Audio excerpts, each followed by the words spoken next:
एक चोर था जिसका काम था रोज चोरी करके भोजन करना। वह अपना भोजन चोरी करके ही करता था। वह अपना पेट जो भरता था वो चोरी करके ही भरता था। एक दिन ऐसा हुआ, कई दिनों तक चोरी करने का अवसर नहीं मिला। उसके खाने के लाले पड़ गए थे कि मध्य रात्रि गांव के बाहर बनी एक साधु की कुटिया में ही घुस गया। वह जानता था कि साधु बड़े त्यागी हैं, अपने पास कुछ संचय करके नहीं रखते, फिर भी खाने पीने को कुछ तो मिल ही जाएगा। ऐसा सोचकर ही वे साधु के कुटिया में घुसा था। आज का गुजारा तो हो जाएगा, फिर आगे की सोची जाएगी।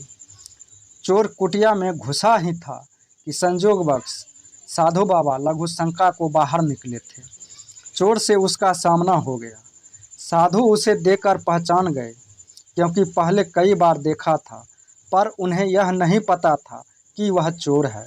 उन्हें आश्चर्य हुआ कि यह आधी रात को यहाँ क्यों आया है। साधु ने बड़े प्रेम से पूछा, कहो बालक, आधी रात को कैसे कष्ट किया? कुछ काम है क्या? चोर बोला, महाराज, मैं दिन भर का भूखा हूँ। साधु बोले, ठीक है, आओ बैठो। मैंने शाम को धूनी में कुछ शकरकंद डाले हैं, वह भून गए होंगे, निकाल देता हूँ, तुम्हारा पेट भर जाएगा। साधु ने दीपक जलाया, चोर को बैठने के लिए आसन दिया, पानी दिया और एक पत्ते पर भुने हुए शकरकंद रख दिए। साधु बाबा ने चोर को अपने पास में बैठाकर उसे इस तरह प्रेम से खिलाया जैसे कोई माँ भूख से बिलखते अपने बच्चे को खिलाती है। उनके व्यवहार से चोर निहाल हो गया। चोर सोचने लगा, एक मैं हूँ और ये बाबा हैं। मैं चोरी करने आया था और ये प्यार से खिला रहे हैं। मनुष्य ये भी हैं और मैं भी हूँ।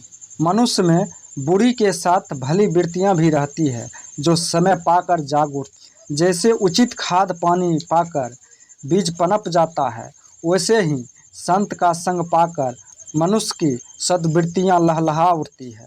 चोर के मन के सारे कुसंस्कार हवा हो गए। चोर के अंदर जितने भी बुरी आदत थे वो सब धीरे धीरे निकल रहे। साधु की संगति पाकर आधे घंटे के संत समागम से चोर के कितने ही मलिन संस्कार नष्ट हो गए। साधु के सामने अपना अपराध स्वीकार करने को उसका मन उतावला हो उठा।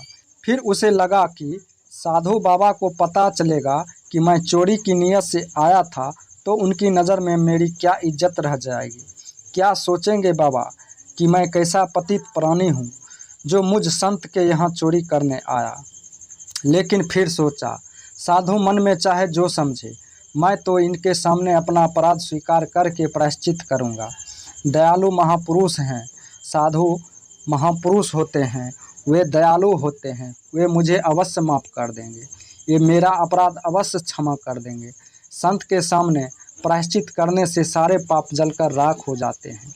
भोजन पूरा होने के बाद साधु ने कहा, बेटा, अब इतनी रात में तुम कहाँ जाओगे? मेरे पास एक चटाई है, इसे ले लो और आराम से यहीं कहीं डालकर सो जाओ, सुबह चले जाना। नेकी की मार से चोर दबा जा रहा था। वह साधु के पैरों पर गिर पड़ा और फूट फूट कर रोने लगा। साधु समझ न सके कि यह क्या हुआ।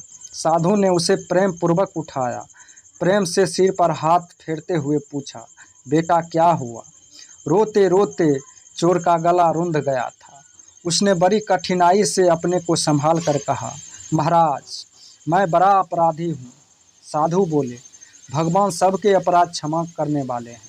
शरण में आने से बड़ा अपराध क्षमा कर देते हैं। उनकी शरण में जा, तेरा सभी अपराध माफ़ हो जाएगा। चोर बोला, मैं बहुत चोरी की है, मैं हर दिन चोरी करके ही भोजन करता था। आज भी मैं भूख से व्याकुल होकर आपके यहाँ चोरी करने आया था, पर आपके प्रेम ने मेरा जीवन ही पलट दिया। आज मैं कसम खाता हूँ कि आगे कभी चोरी नहीं करूँगा। मुझे अपना शिष्य बना लीजिए। साधु के प्रेम के जादू ने चोर को भी साधु बना दिया। उसने अपना पूरा जीवन उन साधुओं के चरणों में सदा के लिए अर्पित कर दिया, जीवन को परमात्मा को पाने के रास्ते में लगा दिया। इस कहानी से हमें यह शिक्षा मिलती है कि सबसे आत्मतत्व व्यवहार करें, क्योंकि सुखी जीवन के लिए निस्वार्थ प्रेम ही असली खुराक है। संसार इसी की भूख से मर रहा है। अपने हृदय के आत्मिक प्रेम को हृदय में ही मत छिपा रखो। प्रेम और स्नेह को उदारता से खर्च करो। जगत का बहुत सा दुख दूर हो जाएगा। भटके हुए व्यक्ति को अपनाकर ही मार्ग पर लाया जा सकता है, दुत्कार कर नहीं। दोस्तों, यह कहानी आपको कैसा लगा? अगर यह कहानी आपको अच्छा लगा तो वीडियो को लाइक कर दीजिए, और इस तरह का कहानी देखना और सुनना चाहते हैं तो चैनल को सब्सक्राइब कर लीजिए। फिर अगले कहानी के साथ नए वीडियो में अवश्य मिलेंगे। धन्यवाद।